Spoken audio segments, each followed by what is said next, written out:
Hello and welcome back to Factorio. We are at the end of week 4.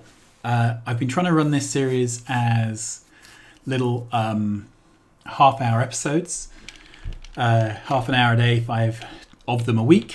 We've just had episode 20 and the factory has been growing, which is awesome. I'm just going to drop into editor mode so that we can see what's going on. So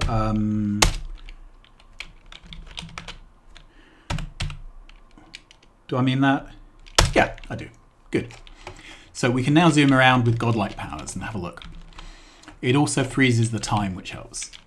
Now, first of all, let's go out to the map, see what we can see.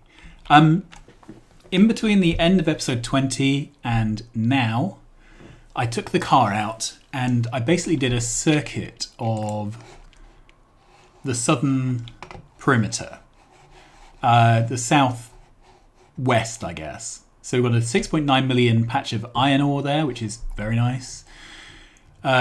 Various ore deposits, raw immersite there.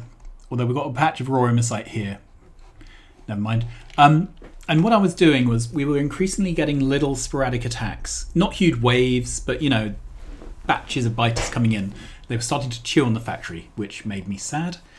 I don't like being sad, so I took out the car and off camera just turret creeped them, killed them off.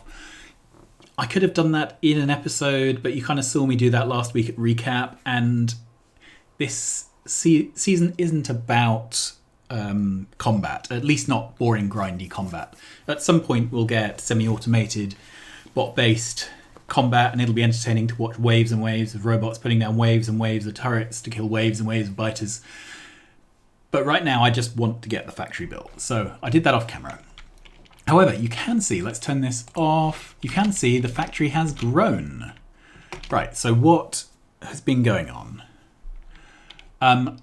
Last week, we started work on an iron outpost, and that's now working. So we have this iron outpost here, which is lightly fortified, bit of wall, and then through this rather spaghetti-esque contraption, it's loading in both sides of a 2-carriage train. Now, in vanilla, train carriages carry 2,000 units of ore per wagon. The reason for that is ore stacks to 50. There are 4 rows of 10 slots, that's 2,000. In this mod pack, ore stacks to 200. So this is equivalent to us having a train with 8 vanilla carriages and loading it from one side with 6 inserters was just taking forever. So it's now loading it from both sides. This ore field can't produce enough ore to keep all of these belts saturated. So I didn't really worry about balancing carefully. What has happened is these 2 central lanes will be the heaviest. The ones on the outsides will tend to be lighter. So the 2 heavy lanes are belt balanced. Half of that then goes to one side, half goes to the other. Then this belt to the left, this belt to the right are balanced. 2 lines come out of that. One of those goes to the top, one goes to the bottom. So it's not a full balance, but otherwise I would have had to have made like a 6-to-4 balancer or something. They never work properly, and I don't have a blueprint book anyway. Anyway, so that's our iron ore outpost number 1. I did it as an outpost rather than belt because it's quite a long way to belt things, although of course I've got this thumping great big bus which belts things. And also I wanted to start playing around with trains because trains are cool. This is our train here, just heading back. I've got the train painter mod installed that colours in your trains according to what they're carrying. And I quite like the effect. I think it's cute. Alright, so there's a drop off here, and again it drops off on both sides of the belt. This means that we have 4 blue belts of iron coming out. Now, those of you who can count will see we're bringing out 2 here, 2 here. Then we're back patching some ore this way. The reason for that is the 2 lanes we then take on, one goes into an iron smelter and is fully consumed. The other goes into a steel smelter and is fully consumed. These, however, are additionally fed by this starter patch of iron ore, which is nearly gone now, admittedly. When that wasn't nearly gone, these belts would back up. When this unloaded unevenly, you ended up with material backed up this side, chest this side not emptying fully, and this having gaps in it. So by adding this little feed across here, that's just enough to let these drain out when this backs up. Now it's no longer an issue, I'll probably rip it all up anyway. So we've expanded out our iron smelting. We have 2 additional iron smelters here. In this mod pack, 1 belt's worth of ore, which is what this produces half a belt of plate.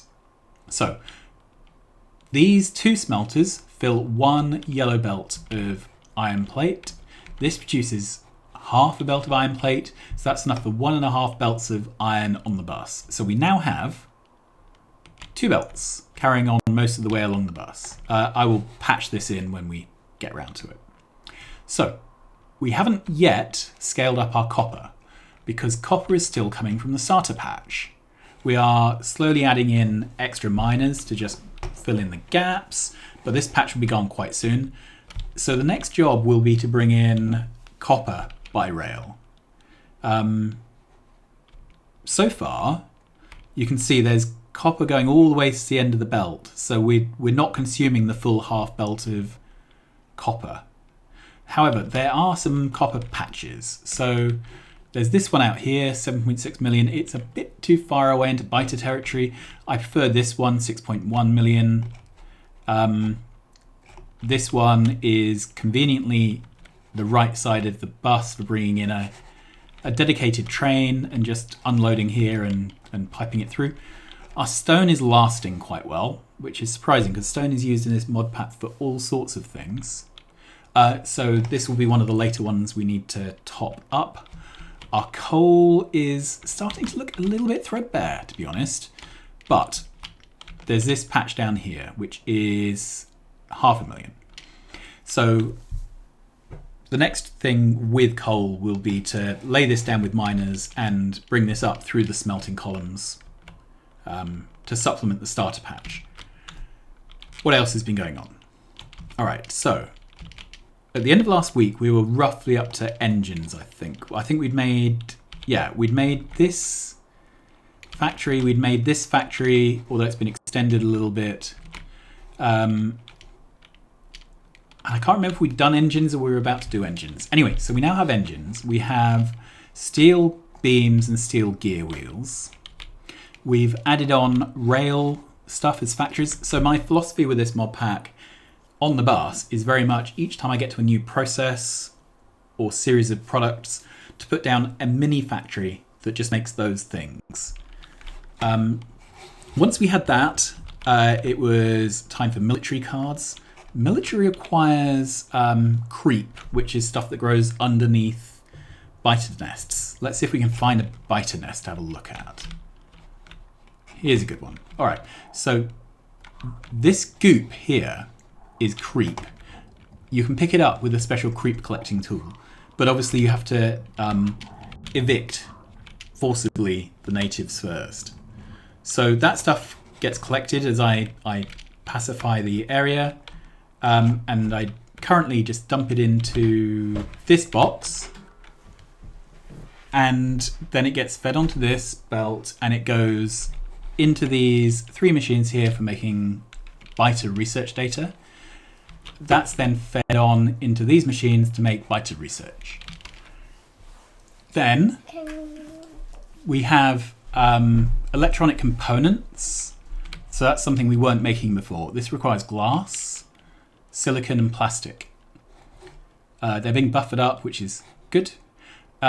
So we needed plastic for that. We already had glass. We needed silicon. So let's run over here. So making silicon turned out to be a little involved.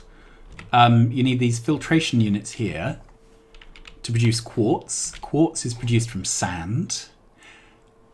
The process of making silicon turns some of the sand back into stone. So you have a loop here where these are outputting silicon and a bit of stone. I don't have filter inserters yet, which confuses things. Then we load it on both sides of the belt. Filter splitter here prioritizes taking the stone out. The silicon which is left goes into here to be smelted. I feel like there's something going a bit wrong here with the balancing, but we'll figure it out. And then we priority merge this line back in to be pulled off. Okay, so there's no doubt big issues here with how this is all set up. I've probably not done it quite right, but we are producing silicon and it's backed up, so I call that a result. So the quartz gets smelted into silicon. Then that comes on the bus. Now you can see I'm merging other things into the bus here. If we head up this way, we have sulfur and plastic. So those are both made from petroleum. And you can see we have our refinery and some coal. And that comes all the way up here from a dedicated coal patch. Now this should have been brought in by rail. Yeah. I should have brought this in by rail. And I should have used a line which then would have accessed up this patch here. But it was just quicker to get it down with belts because I don't have robots.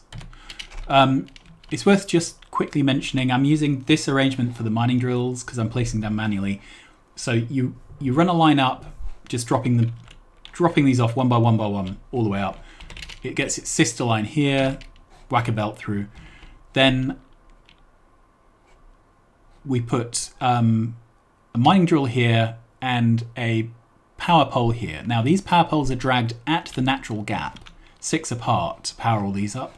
If you then drop mining drills into the gaps, you can then do the same thing here, put these in with the same gap and the pole at the far outside.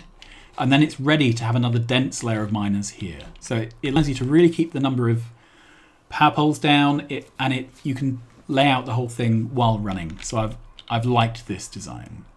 Right, that's our coal, and then our oil itself is harvested here.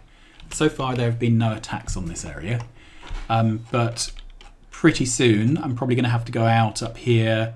These are the big patches, but these little expansion parties, I probably need to just pick off the expansion parties with a bit of turret creep. As and when my pollution cloud, which doesn't currently expand out this way. Let's have a look. No, it doesn't expand out this way, but it soon will because of the coal mining. And that's really where I'm at. So we have loads more things on the bus. So coal we had before. Then we have engines, steel beams, steel gears, electronic components, plastic, quartz. We had to put stone on the bus, sulfur. And then I guess over the next week, we're going to start filling in these 3 lanes and possibly the four lanes above. So our bus is now potentially all the science is 4, 8, 12, 16, 20, 24, 28, 32, 40. So it's currently potentially 40 lanes. With 30 odd materials. And the next thing we're going to be doing is another research card, the blue ones, the tech ones. We have red circuits being made. So yeah, this is the next thing. This needs glass, advanced circuits, blank tech cards, and sulfuric acid. So that's really where we're at. I'm really enjoying playing this mod pack. I'm glad I turned the biters down so their evolution was not tied to time, so it's only tied to me killing them and them absorbing pollution. That's given me the space to run through what otherwise would be quite an intimidating mod pack. I hope you're enjoying watching me play this through yourself. If you are, please subscribe so that you get the daily notifications. Do comment. I really enjoy talking with people in the comments section when they do. I think we're nearing the point of being able to bootstrap up to something with robots. I don't know, I just get the feeling robots might be around the corner.